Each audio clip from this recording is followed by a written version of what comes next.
क्या भारत लगातार दूसरी बार T20 वर्ल्ड कप जीतेगा? क्या सूर्या की लीडरशिप में युवा टीम इंडिया का सूर्योदय होगा? अभिषेक, बुमराह, तिलक और हार्दिक हैं खिताब बचाने को तैयार। देखिए T20 वर्ल्ड कप का रोमांच अपने चहते channel DD sports, DD free dish पर।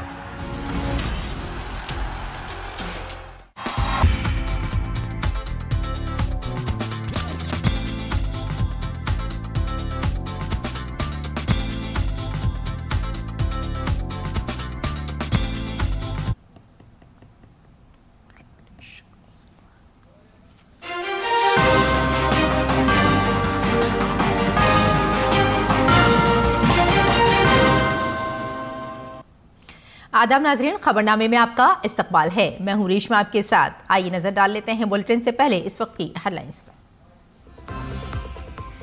बीजेपी सदर के ओहदे के लिए नामजदगी आज। नितिन नबीन बीजेपी हुकूमत वाली रियासतों के वज़राए आला, रियासती सुदूर और सीनियर लीडरों की मौजूदगी में दाखिल करेंगे अपना पर्चा नामजदगी।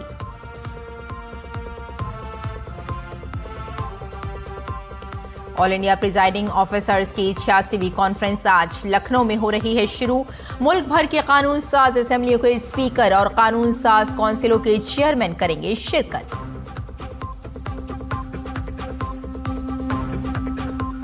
मुत्तहदा अरब अमारात ने सदर शेख मोहम्मद बिन जायद अल नहयान ने आज से भारत दौरे पर दोनों ममालिक के दरमियान जामे स्ट्रेटेजिक पार्टनरशिप को मजीद मजबूत करने पर बातचीत मुतवक्के।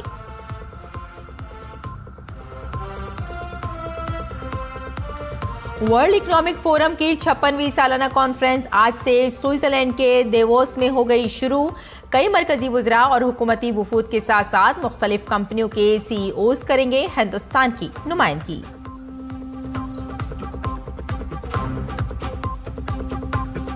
और कार्लोस अल्कराज का ऑस्ट्रेलियन ओपन टेनिस में शानदार आगाज। पहले राउंड में ऑस्ट्रेलिया के एडम वॉर्टन को दी शिकस्त।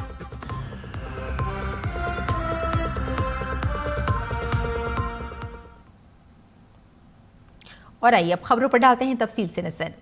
बीजेपी के कौमी सदर के ओहदे के लिए आज दोपहर में नामजदगी होगी।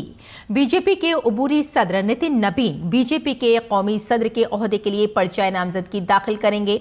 हर रियासत से जहां बीजेपी तंजीमी इंतखाबी अमल मुकम्मल हो चुका है, वहां से पर्चा नामजदगी का एक सेट दाखिल किया जाएगा।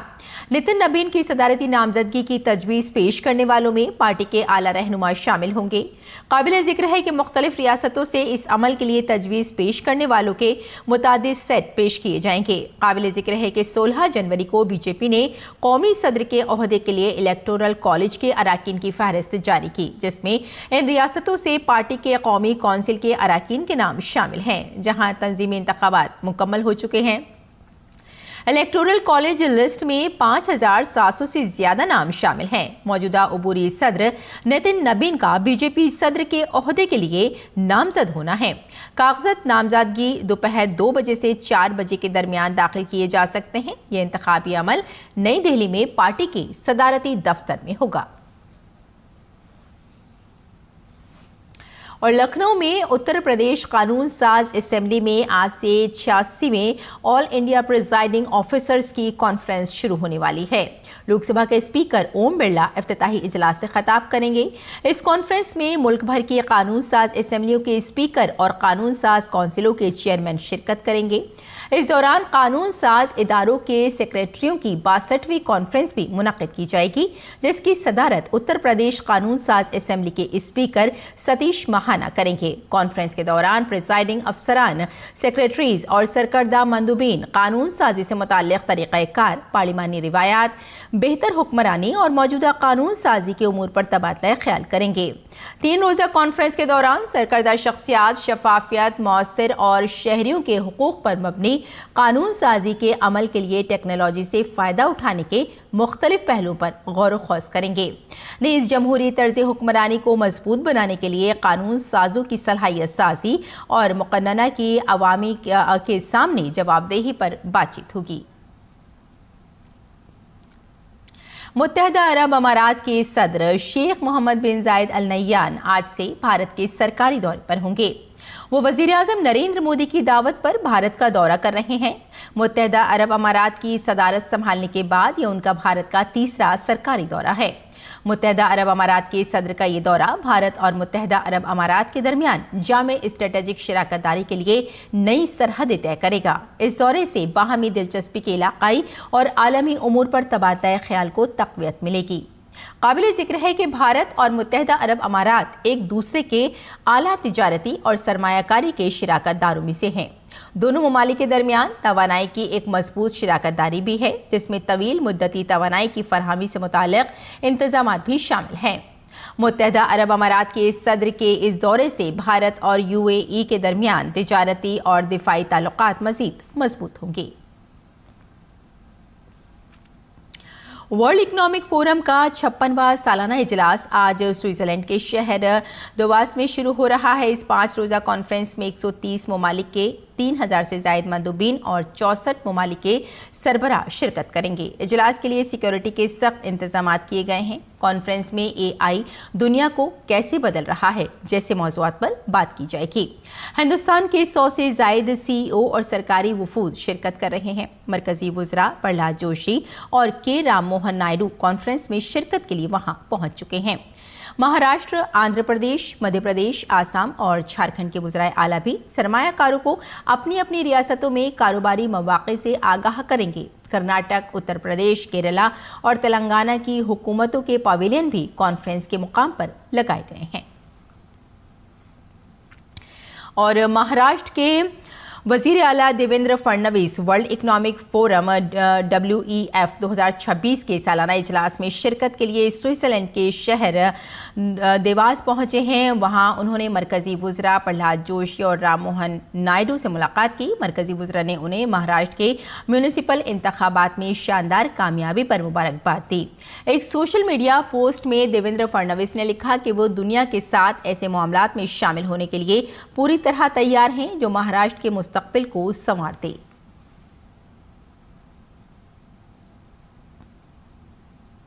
और पोलैंड के नायब वजीर आजम और वजीर खारजा रादोस्लाव सिकोर्स्की इस वक्त हिंदुस्तान के दौरे पर हैं। वो आज नई दिल्ली में वजीर खारजा डॉक्टर S जयशंकर से मुलाकात करेंगे। तवक्को है कि बातचीत में दो तरफा मफादात, स्ट्रेटेजिक शराकतदारी और ताल्लुकात को मजीद मजबूत बनाने पर तवज्जो मरकूज की जाएगी। इससे कबल रादोस्लाव सिकोर्स्की ने जयपुर का दौरा किया था। जयपुर लिटरेचर फेस्टिवल के दौरान सिकोर्स्की ने बहरान में एक बर्रे आजम, रूस, यूक्रेन और यूरोपीय कहानी के उन्वान से मुनक़िद एक सेशन में शिरकत की।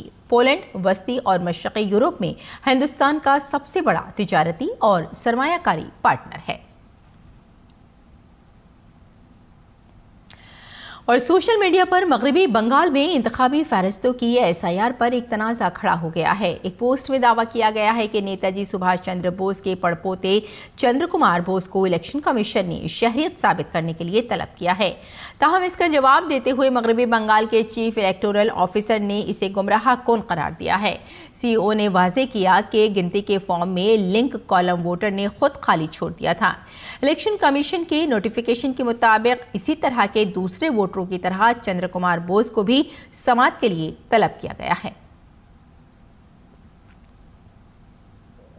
बीजेपी लीडर शुवेंदु अधिकारी ने मगरबी बंगाल हुकूमत पर इल्जाम लगाते हुए कहा कि बांग्लादेश की सरहद से मुत्तसिल रियासत के अजला मालदा, मुर्शिदाबाद और कूच बिहार में कुछ बुनियाद परस्त और गैर कानूनी तंजीमें सरगर्म हैं। उन्होंने कहा कि ये वही तंजीमें हैं जो पहले उत्तर प्रदेश और बिहार में सरगर्म थीं, लेकिन उन्हें वहां की बीजेपी और NDA सरकारों ने सख्त कार्रवाई के जरिए खत्म कर दिया। पूरा जो बॉर्डर डिस्ट्रिक्ट है बांग्लादेश से सटे हुए डिस्ट्रिक्ट, खास करके जो मुस्लिम बहुल डिस्ट्रिक्ट है, मालदा, कूच बिहार, मुर्शिदाबाद, ये सब एरिया में ये सब बैन ऑर्गेनाइजेशन एक्टिव है। यूपी में भी था, बीजेपी खत्म किया, बिहार में भी था, NDA खत्म किया, मोदी जी, नीतीश जी खत्म किया, यहाँ भी खत्म होगा, थोड़ा टाइम लग रहा है। आज तो प्रधानमंत्री जी बता दिया जंगल राज नहीं है, महाजंगल राज है। बिहार में भी जंगल राज था। और राष्ट्रपति भवन में मुनक्किद होने वाले एट होम प्रोग्राम के लिए दावती कार्ड खास तरीके से बनाए गए हैं। राष्ट्रपति भवन में यौम जमहूरिया के मौके पर मुनक्किद होने वाले एट होम प्रोग्राम के दावती कार्ड की तस्वीरें शेयर भी की हैं। इस साल की दावती किट हिंदुस्तान के शुमाल मशरक़ी खित्ते की रिवायात की अक्कासी करती है। सदर जमहूरिया ने सोशल मीडिया पर लिखा कि ये दावती कार्ड अष्टलक्ष्मी रियासतों के हुनरमंद कारीगरों और दस्तकारों को खराज तहसीन है। एट होम प्रोग्राम के दावती कार्ड हिंदुस्तानी महकमा डाक की तरफ से मुख्तलिफ मुअज़्ज़ज़ शख्सियात को पहुंचाए गए हैं। दिसंबर 2025 में करूर तमिलनाडु में हुई भगदड़ के सिलसिले में सीबीआई अदाकार विजय से दोबारा पूछताछ करेगी। सीबीआई ने उन्हें तलब किया है और आज उनसे पूछताछ हो सकती है। करूर में ये वाकया उस वक्त पेश आया जब विजय के प्रोग्राम के दौरान एक बड़ा हुजूम जमा होने से भगदड़ मच गई और कई लोग जख्मी हो गए। सीबीआई की तहकीकात से सवाल उठ रहे हैं कि आया इस तकरीब में तंजीम और हुजूम के इंतजाम में कोई लापरवाही तो नहीं थी। ये वाकया तमिलनाडु में बहस का मौजू बन गया है और हुजूम के इंतजाम और मुंतजमीन और पुलिस की तरफ से उठाए गए हिफाजती इक़दामात पर कई सवाल उठ रहे हैं। सीबीआई की जांच अब ये वाज़े करेगी कि आया भगदड़ किसी फर्द या तंजीम की लापरवाही का नतीजा थी या एक नागुज़ीर हादसा था। और छत्तीसगढ़ के बीजापुर जिले में तलाशी ऑपरेशन के दौरान एक एनकाउंटर में सिक्योरिटी फोर्सेस को एक बड़ी कामयाबी मिली है। सिक्योरिटी फोर्सेस ने एनकाउंटर में 2 माओनवाजों को हलाक कर दिया है, जिससे 2 दिन तक जारी रहने वाले तसादुम में मारे गए माओनवाजों की तादाद 6 हो गई है। इनमें 4 खवातीन माओनवाज भी शामिल हैं।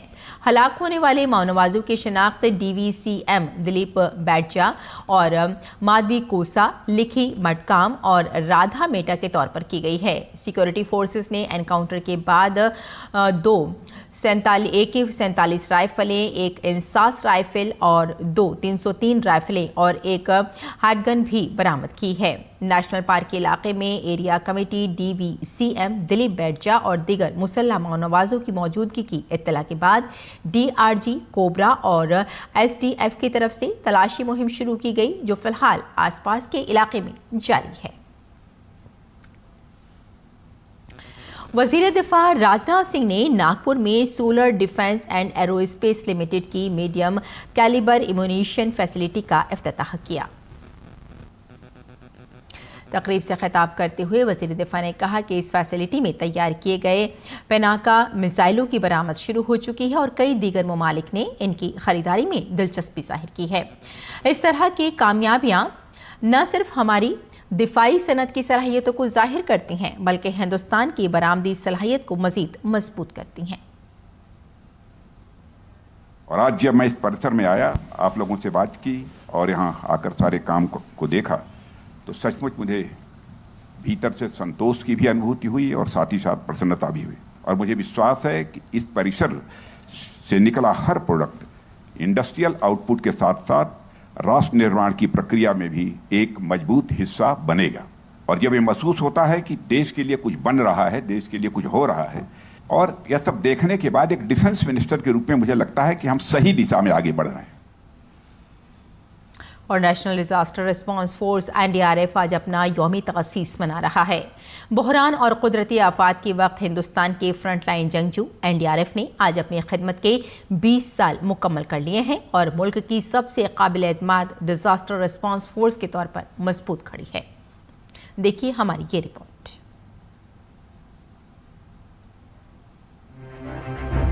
हर आफत अपने पीछे तबाही छोड़ जाती है, लेकिन आफत पर काबू पाने के लिए वर्दी में हीरो भी उभरते हैं और मुश्किल तरीन हालात में भी हर जान बचाने के अपने अज़्म को पूरा करते हैं। आज जब NDRF अपना 21वां यौम तासीस मना रहा है, पूरी कौम इस फोर्स को सलाम पेश करती है, जो उस वक्त आती है जब उम्मीद खत्म होती नजर आती है। 19 जनवरी 2006 को कायम की गई national disaster response force disaster management act 2005 के तहत तश्कील दी गई। तबाहकुन कुदरती आफात से सीखे गए असबाक ने वाज़ेह कर दिया कि भारत को आफात से निमटने के लिए एक स्पेशलाइज्ड और रैपिड रिस्पांस फोर्स की जरूरत है। सैलाब हो या तूफान, ज़लज़ले हो या सनती हादसे, आज भारत का NDRF रिस्पांस सिस्टम बन गया है। आला तरबियत याफ्ता, जदीद आलात से लैस और हमेशा तैयार। एनडीआरएफ टीमें अक्सर जाए वक़ूफ़ पर पहुंचने वाली पहली होती हैं। इंतहाई मुश्किल हालात में बढ़ते हुए सैलाब और मलबे के पहाड़ों के दरमियान एनडीआरएफ के अहलकार दूसरों को बचाने के लिए अपनी जानें खतरे में डालते हैं। आइए इसे अमली जामा पहनाएं। हर ऑपरेशन वक्त के खिलाफ एक दौड़ है और हर बचाई गई जान एक जीत है। साल ब साल एनडीआरएफ ने मुल्क भर में बड़ी आफात के दौरान एक अहम किरदार अदा किया है। हजारों जानें बचाई हैं और सानिहे के बाद मामूलात को बहाल करने में भी मदद की है। बदलते हुए हालात और नए चैलेंजों के दरमियान एनडीआरएफ मुसलसल तरक्की कर रहा है। वजीर आजम नरेंद्र मोदी की क़यादत के ताउन से एनडीआरएफ को सलाहियत साजी, जदीद आलात और खुसूसी तरबियत में मदद मिली है। मरकजी हुकूमत की कोशिशों ने एनडीआरएफ को मुल्क भर में बड़ी और पेचीदा आफात का ज्यादा मौसर तरीके से जवाब देने के काबिल बनाया है। एनडीआरएफ के 21वें यौम तासीस के मौके पर पूरी कौम को यकीन है कि जब भी कोई आफत आएगी एनडीआरएफ की टीम साथ होगी, क्योंकि एनडीआरएफ के लिए सेवा पहले सिर्फ एक नारा नहीं है बल्कि एक करारदाद और एक मिशन है। Bureau report, DD news Urdu खबरें। National disaster response force NDRF का आज यौम तासीस है। डिजास्टर मैनेजमेंट एक्ट 2005 के तहत 2006 में आज ही के दिन एनडीआरएफ का क़याम अमल में आया था।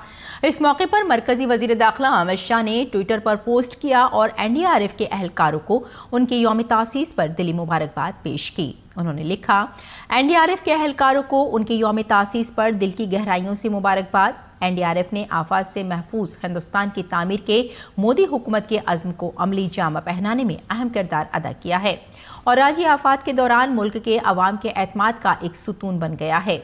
इन शहीदों को सलाम जिन्होंने दूसरों की हिफाजत के लिए अपनी जानें कुर्बान की।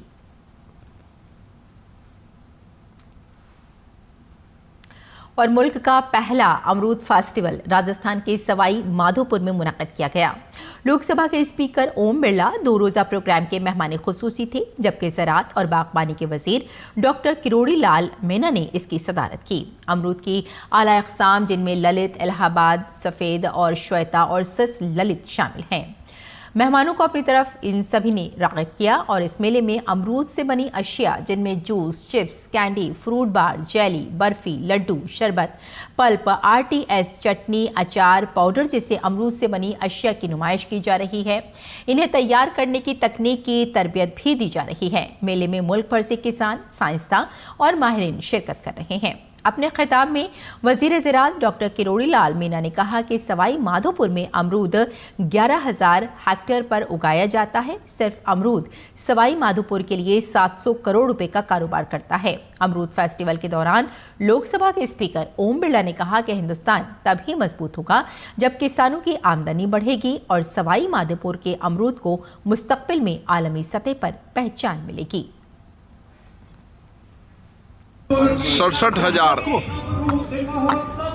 क्विंटल से ज़्यादा यहाँ पर अमरूदों का उत्पादन भी होता है। इसके वैल्यू एडिशन के लिए इसके एग्रो प्रोसेसिंग प्लांट की शुरुआत करने का भी फैसला किया है। भजन लाल जी सरकार और देश के प्रधानमंत्री जी ये प्रयास कर रहे हैं कि किस तरीके से हम किसान की आमदनी को दुगना करें। अमरूदों का स्वास्थ्य की दृष्टि से भी बहुत लाभ है। उसमें विटामिन ए भी होता है, विटामिन सी भी होता है, कोलेस्ट्रॉल कम करने का भी होता है और अन्य कई लाभ आपके अमरूदों का लाभ है। और शुमाल मगरबी हिंद सर्द तरीन लहर की जद में है। महकमा मौसमियात ने कुछ रियासतों के लिए अलर्ट जारी किया है। महकमा मौसमियात ने येलो अलर्ट जारी किया है, जिसमें अगले 2 दिनों में बिलखुसूस उत्तर प्रदेश में घने कोहरे की पेशगोई की गई है।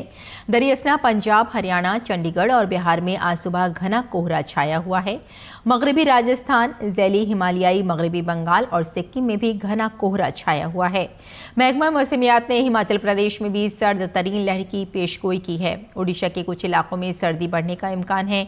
इसके अलावा जम्मू कश्मीर, लद्दाख, गिलगित बल्तिस्तान, मुजफ्फराबाद और हिमाचल प्रदेश के कुछ हिस्सों में हल्की बारिश या बर्फबारी का इम्कान है। नई दिल्ली आलमी किताब मेला जो 10 जनवरी को दिल्ली के भारत मंडपम में शुरू हुआ, इतवार को यानी कल इख्तिताम पसीर हो गया। मेले के आखिरी दिन किताब के शायकीन की बड़ी तादाद ने शिरकत की। इख्तितामी तकरीब के दौरान डॉक्टर रघुबीर सिंह रंधावा की किताब वाइट कोट्स और वाइल्ड हार्ट्स का इजरा किया गया। किताब में मुसन्निफ ने 70 की दहाई से दवा, शरारत और मौसीकी को अपने अल्फाज में पिरोने की कोशिश की है। हमारे नामानिगार गिरीश निशाना ने मेले के आखिरी दिन डॉक्टर रघुबीर सिंह रंधावा से खुसूसी बातचीत की। विश्व पुस्तक मेले के आखिरी दिन डॉक्टर रघुबीर सिंह रंधावा की पुस्तक का भी लोकार्पण हुआ। Sir, white coat wild hearts की जो कहानी है वो किन उम्र के पुस्तक प्रेमियों को ज़्यादा पसंद आ रही है? देखिए, ये यूथ के लिए है। जब जिस दिन बच्चे नए स्कूल कॉलेज में एडमिशन लेते हैं ना, तो उनको सबको एक वाइट कोट प्रेजेंट किया जाता है और फिर उनको साथ में ओथ होती है, हिपोक्रेटिस ओथ, कि आपने उसको फॉलो करते हुए करना है। तो ये वाइट कोट तो वो हो गया, लेकिन अब जो अंदर हार्ट है वो तो वाइल्ड है ना। वो पढ़ने के साथ साथ थोड़ा वाइल्ड भी होता है, उसको कुछ शरारत सूझती है, लेकिन उस शरारत को मोल्ड करके रखना, उसको कंट्रोल में रखना, ताकि अपना जो असली मंतव्य है पढ़ना और डॉक्टर बनना, वो जो हिपोक्रेटिस ओथ ने बताया है उसको कर पाना वो ज़रूरी है। तो उस वाइल्ड हार्ट को कैसे संभालना है, उसके साथ कैसे डील करना है, ताकि एक अच्छे नागरिक, अच्छे डॉक्टर और अच्छे सर्विस करने वाले लोगों को सेवा देने वाले आप डॉक्टर बन सकें। डॉक्टर रंधावा जिन्होंने अपने 50 साल पहले और अब तक के तमाम अनुभवों को इस पुस्तक में संजोया है। कैमरामैन जगमोहन प्रधान के साथ गिरीश निशाना, डीडी न्यूज, दिल्ली। और गैर मुल्की खबरों में अमरीकी सदर डोनाल्ड ट्रंप की जानिब से टैरिफ आयद करने की धमकी के बाद यूरोपीय ममालिक ने इजहार यकजहती के लिए सख्त मौक़िफ़ इख्तियार किया है। 8 यूरोपीय ममालिक डेनमार्क और ग्रीनलैंड के अवाम की हिमायत का ऐलान करने के लिए इकट्ठे हुए हैं और ट्रंप की टैरिफ धमकियों की मजम्मत भी की है। ट्रंप ने एक सोशल मीडिया पोस्ट में ऐलान किया कि 1 फरवरी से Denmark, Norway, Sweden, France, Germany, Netherlands, Finland और बरतानिया की टैरिफ पर इजाफी 10% दरामदी ड्यूटी आयद की जाएगी। यूरोपीय ममालिक ट्रंप को टैरिफ आयद करने से रोकने की हर मुमकिन कोशिश कर रहे हैं। ताहम अगर अमेरिका टैरिफ लगाता है तो जवाबी कार्रवाई की तैयारियां जारी हैं। शामी हुकूमत ने कुर्दों की क़यादत वाली SDF के साथ फौरी तौर पर मुल्क गिर सतह पर जंग बंदी का ऐलान किया है, जिसके बाद हुकूमत ने तकरीबन पूरे मुल्क का कंट्रोल दोबारा हासिल कर लिया है। इस मुआहदे से तकरीबन 2 हफ्तों से जारी तनाज़ात का खात्मा हो गया है।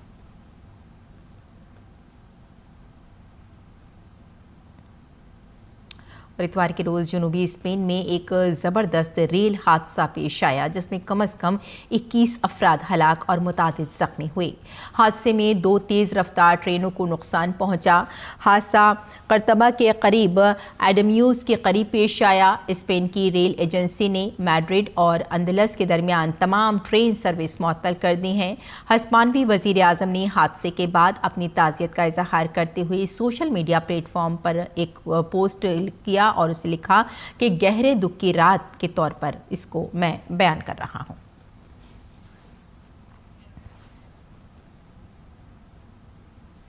और आइए अब नजर डाल लेते हैं दिल्ली से शाये कुछ उर्दू अखबारात पर।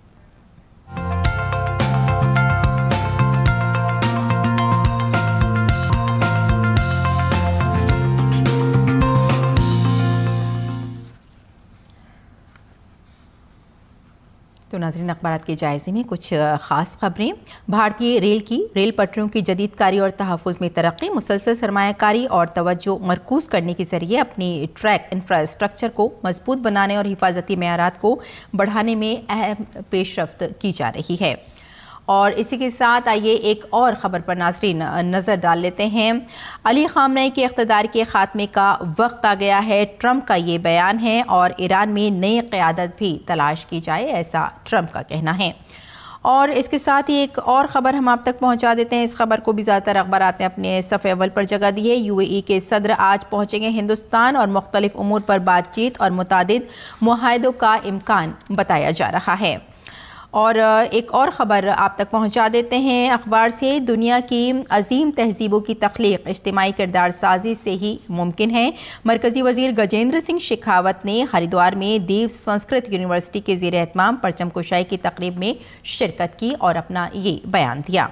और चलते चलते एक और ख़बर पर आइए नज़र डाल लेते हैं। यूपी मुल्क का सबसे बड़ा health care health take corridor बनेगा।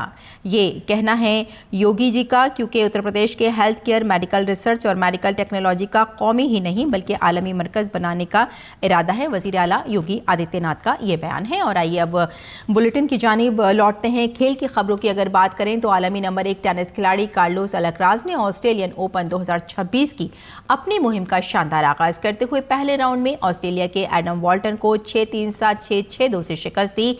यह मैच मेलबर्न के मशहूर राडलियोर एरिना में खेला गया। दरियासना आलमी नंबर 1 विमेंस सिंगल्स खिलाड़ी आरिना सबालेंका ने अपनी ऑस्ट्रेलियन ओपन मुहिम का आगाज जीत के साथ किया। सबालेंका ने फ्रांसीसी वाइल्ड कार्ड खिलाड़ी तियांत सोआ राकोतो मांगा को 6-4, 6-1 से शिकस्त दी। और अब मौसम का मिजाज।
तो नाज़रीन खबरनामे में फ़िलहाल इतना ही। इजाज़त दें। आदाब।